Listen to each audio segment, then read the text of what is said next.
नमस्कार, NMF news देख रहे हैं आप। आपके साथ मैं हूं खुशबू राय और इस खास वीडियो में हम वायनाड को लेकर बात करेंगे। लगातार जिस तरीके से रिजल्ट जो अब धीरे धीरे सामने आ रहे हैं उसमें ये साफ हो चुका है कि प्रियंका गांधी की जीत हुई है।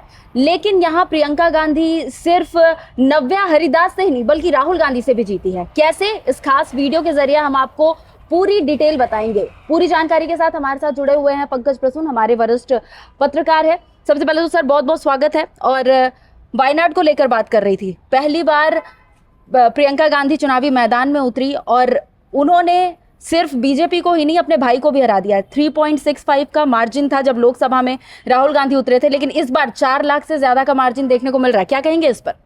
आपने खुद ही बताया कि ये वायनाड में अब तक की सबसे बड़ी जीत है। जी खुशबू, कभी कभी ख्याल आता है, ख्याल ये आता है कि 20 साल से राहुल गांधी राजनीति में हैं और कांग्रेस रसातल की ओर जा रही है। ख्याल ये आता है कि प्रियंका गांधी को आज तक चुनाव नहीं लड़ने दिया गया, ये कहते हुए कि प्रियंका गांधी अगर आ गई तो राहुल गांधी की चमक फीकी पड़ जाएगी। प्रियंका गांधी को 20 साल से चुनाव इसलिए नहीं लड़ने दिया गया कि कहीं प्रियंका गांधी आ गई तो कांग्रेस के अंदर 2 पावर सेंटर न बन जाएं। अब प्रियंका गांधी आ गई हैं, इसलिए कभी कभी ख्याल आता है कि प्रियंका गांधी के आने के बाद क्या सचमुच राहुल गांधी की चमक फीकी पड़ जाएगी। ख्याल ये आता है कि रॉबर्ट वाड्रा के पास रिसोर्सेज हैं जी, प्रियंका गांधी के पास परिवार है, उनका अगला जनरेशन है। राहुल गांधी के पास क्या है? कहीं ऐसा तो नहीं कि 20-22 साल के असफलता के बाद राहुल गांधी की चमक सचमुच में फीकी पड़ रही हो, प्रियंका गांधी की चमक बढ़ रही हो? वो होगा, वो इसलिए होगा कि एक सांसद प्रियंका गांधी जब लोकसभा में आएंगी, मीडिया के कैमरे प्रियंका गांधी के पीछे रहेंगे, कांग्रेस के नेता प्रियंका गांधी के पीछे रहेंगे, जिनसे राहुल गांधी की नहीं पटती वो प्रियंका गांधी के पीछे रहेंगे। ख्याल तो यह भी आता है कि प्रियंका गांधी राहुल की तरह अतिवादी नहीं है, वो बिल्कुल लेफ्ट की तरफ नहीं चल जाती, वो जेएनयू वाली सर्कल की नहीं है। प्रियंका गांधी बनारस के मंदिर में पूजा करती हैं। प्रियंका गांधी इंदिरा की तरह दिखती हैं। प्रियंका गांधी थोड़ी थोड़ी राष्ट्रवादी भी दिखती हैं। प्रियंका गांधी देशभक्त हैं। कांग्रेस का वो मध्यम मार्गी कार्यकर्ता जो कि न बहुत ज्यादा राइट है बहुत ज्यादा लेफ्ट है, वो प्रियंका गांधी को पसंद करता है। इसलिए कभी कभी ख्याल आता है कि प्रियंका गांधी कहीं कांग्रेस का भविष्य न बन जाए। अगर प्रियंका गांधी कांग्रेस का भविष्य बन गई तो फिर राहुल गांधी का क्या हाल होगा।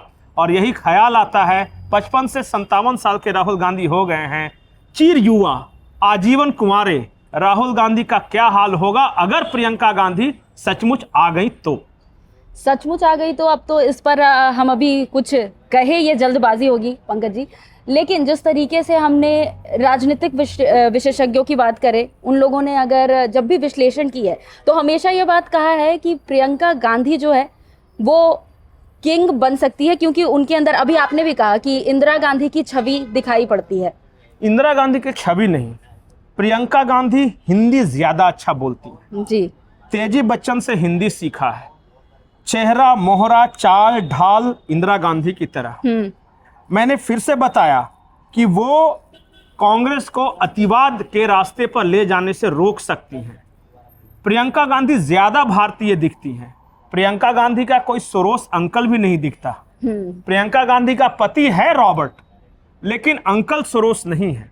रॉबर्ट भारतीय है, मुरादाबाद से निकले हैं, वो ज्यादा भारतीय दिखती हैं। और प्रियंका गांधी, देखिए कांग्रेस जो है बिना गांधी परिवार के चल नहीं सकता। तो कांग्रेस के नेता हो या कार्यकर्ता हो, एक बात जरूर सोचेंगे कि राहुल तो बार बार असफल हो रहे हैं, गांधी परिवार का साथ छूट गया तो कांग्रेस का क्या होगा।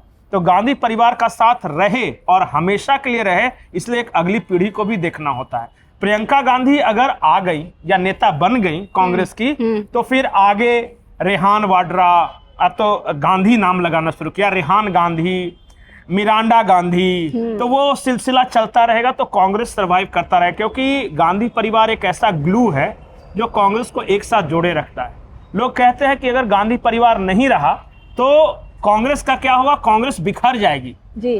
तो इसलिए मैं बार बार बोल रहा हूं कि प्रियंका गांधी आई हैं, वो रहेंगी, वो अपनी चमक बिखेरेंगी। उस चमक में कहीं राहुल गांधी की चमक न खो जाए। अभी आपने एक बात कही कि प्रियंका गांधी कांग्रेस को अतिवाद के मुद्दे पर जो कांग्रेस लगातार जा रही है वहां पर वो रोकेगी, तो इससे कांग्रेस के लिए फायदा आप देख पा रहे हैं या फिर नुकसान? क्योंकि कहीं ना कहीं कांग्रेस की जो वो लेफ्टिस्ट वाली जो आप सोच बोल रहे थे या राइटिस्ट वाली सोच जो होती है उसी पर उनकी राजनीति चलती है। वो एक वोट बैंक है, उसको अपने साथ लेकर चलना चाहती है और इसी वजह से वो हिंदुओं को हमेशा टारगेट करती आई है, धर्म को हमेशा टारगेट करती आई है या फिर हमेशा इसके अगेंस्ट बोलती आई है कांग्रेस। देखिए, कांग्रेस की राजनीति को समझने वाले कुछ जानकार एक बात बताते हैं।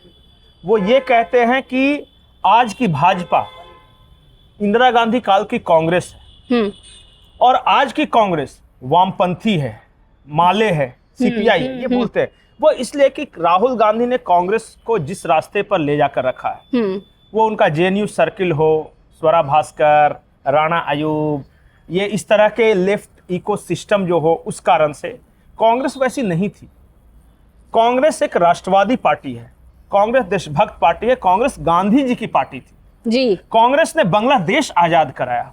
कांग्रेस आयरन लेडी इंदिरा गांधी की पार्टी थी, जिनके बारे में कहा जा सकता था कि मर्दों की भीड़ में वो अकेली मर्द थी। कांग्रेस वो थी। तो राहुल गांधी की कांग्रेस बहुत सारे कांग्रेसियों को भी पसंद नहीं आ रही थी। अब जनार्दन द्विवेदी की तरह लोग, शशि थरूर की तरह लोग, अब केरला से जीती हैं तो इसलिए शशि थरूर का, आज की कांग्रेस ऐसा लग रहा था कन्हैया कुमार की कांग्रेस हो गई है। कांग्रेस कन्हैया कुमार की कांग्रेस नहीं है। कांग्रेस वो जो जेएनयू वाले जो हैं वो क्या साथ में घूमती है, उनकी कांग्रेस नहीं है। कांग्रेस आज भी दिग्विजय सिंह की कांग्रेस है, जो कि विरोध भले कर दे अति हिंदूवाद का, लेकिन पूजा पाठ जरूर करते हैं। वो भगवान को नकारती कांग्रेस नहीं है, आडंबर को नकारती है। तो ये बारीक फर्क समझना होगा और प्रियंका गांधी इस फर्क को समझ रही है। प्रियंका गांधी उत्तर प्रदेश में अजय राय उनके करीबी, ये कृष्ण कौन थे, आचार्य प्रमोद कृष्ण, उनके आध्यात्मिक गुरु, इन सब की सोच देखिए और राहुल गांधी के आसपास रहने वाले लोगों की सोच देखिए। प्रियंका गांधी वापस कांग्रेस को कांग्रेस बना सकती हैं, लेफ्ट कांग्रेस को फिर से इंडियन नेशनल कांग्रेस बना सकती है। बहुत सारे लोगों को इस बात की उम्मीद है। चलिए आखिरी सवाल सर, कि अब प्रियंका गांधी संसद में दहाड़ेगी, ये तो अब लगभग फाइनल हो चुका है, जीत उनकी हो ही चुकी है। तो प्रियंका गांधी के संसद में आने के बाद कांग्रेस की किस तरह की तस्वीर आप देख पा रहे हैं? क्या कांग्रेस में दो फाड़, वो जो आप बोल रहे हैं, एक राहुल गांधी की कांग्रेस, एक प्रियंका गांधी की कांग्रेस, वैसा कुछ अंतर कला या फिर कोई अलग तस्वीर देखने को मिलेगी? देखिए, अंतर कला जो होगा वो सामने से कुछ नहीं दिखेगा, लेकिन ये स्वाभाविक है। प्रियंका गांधी अच्छा बोलती हैं जी, वो चिट देख के नहीं बोलती, वो थोड़ी सी सौम्य है। राहुल गांधी हमेशा गुस्से में लगते हैं और कहा यह जाता है कि वो क्रोधित हैं। अब पता नहीं किससे क्रोधित है, भारत की जनता से क्रोधित हैं, यहाँ के हिंदू जनमानस से क्रोधित हैं, ब्राह्मणों से क्रोधित हैं, सवर्ण बिरादरी से क्रोधित हैं। वो किससे क्रोधित है समझ में नहीं आता, लेकिन वो क्रोधित हैं। प्रियंका गांधी सहज है, वो बात कर लेती हैं। मुझे लगता है कि प्रियंका गांधी जब आएंगी, जिस तरह की राजनीति है, वो नरेंद्र मोदी से भी बात करेंगी, वो राजनाथ सिंह से भी बात करेंगी, वो कांग्रेस से भी बात करेंगी और लेफ्ट से भी बात करेंगी। राजनीति ऐसे ही चलती है। आप आर या पार का हमेशा उस माइंडसेट के साथ नहीं कर सकते। थोड़ा सा लचीलापन, गले मिलने, जन मुद्दों की बात होगी। अब नहीं, जन मुद्दों की भी बात होगी और सबसे बड़ी बात की मैं बोला ना कि एक नई है वो, तो नया को देख के थोड़ा सा उत्सुकता होता है, थोड़ा चार्म होता है। अब मीडिया वाले भी पहले प्रियंका का बाइट लेने की कोशिश करेंगे, राहुल गांधी को तो बहुत दिन से ले रहे हैं, थोड़ा प्रियंका गांधी देखते हैं कैसा बोलती है। संसद में वो बोलती हैं तो भाषण कैसा देती हैं, इस पे रहेगा। क्या विद्वतापूर्ण भाषण होगा उनका या हल्के भाषण, जिस तरह के आंख वाँख नहीं मारेंगी, मुझे पूरा पक्का यकीन है। तो ये सब अंतर है। तो देखिए, प्रियंका गांधी क्या करेंगी, सफल होंगी या सफल होंगी ये नहीं पता मुझे, लेकिन प्रियंका गांधी का संसद में आना ही अपने आप में एक अट्रैक्शन है कि वो करेंगी क्या, उत्सुकता है, रोचक होंगी वो। हिंदी अच्छा भाषण, उनके वक्तृत्व कला का प्रदर्शन होगा पहली बार। अब तक तो वो संगठन का काम कर रही थी और कुछ कांग्रेसी बेहद खुश होंगे, जिन्हें मौजूदा जो सर्कल है ना कांग्रेस का, केसी वेणुगोपाल जी, राहुल गांधी, मल्लिकार्जुन अर्जुन खड़गे, खड़गे। उसके अलावा कहीं बैठने की एक जगह मिल जाएगी जिससे अपना दुख बता सके कि मैडम हम तो ऐसा चाहते हैं, ऐसा नहीं कर पा रहे हैं, तो एक और प्लेटफॉर्म मिलेगा। पावर सेंटर एक दिन में क्रिएट नहीं होता, वो अपने आप हो जाता है। अगर आप प्रतिभाशाली हैं, आप आगे बढ़ रहे हैं, तो क्या बोलेंगे कि मोदी पावर सेंटर बन गए, आडवाणी नहीं आए ना, वो स्वाभाविक प्रक्रिया है। और मुझे लगता है कि Rahul Gandhi is tried and tested missile, 30-40 bar launch होने के बाद क्रैश कर चुके हैं। एक नए मिसाइल को मौका देना चाहिए, हो सकता है कि सफल हो, कौन जानता है भविष्य में क्या हो सकता है। चलिए, तो यहाँ पर प्रियंका गांधी को लेकर हम बातचीत कर रहे थे। जैसा कि हम सब जानते हैं कि वायनाड से वो संसदीय चुनाव जो है जीत चुकी है। अब संसद में प्रियंका गांधी दिखाई देगी। देखना अहम होगा कि किस तरीके की तस्वीर संसद से जो प्रियंका गांधी की सामने आएगी वो कैसी रहती है। फिलहाल इस खास वीडियो में बस इतना ही। अलग अलग राजनीतिक गतिविधियों के बारे में जानने के लिए, इसके अलावा चुनाव में क्या कुछ अपडेट्स है उसके बारे में जानने के लिए NMF न्यूज़ को सब्सक्राइब करें। फिलहाल हमें दे इजाजत, नमस्कार।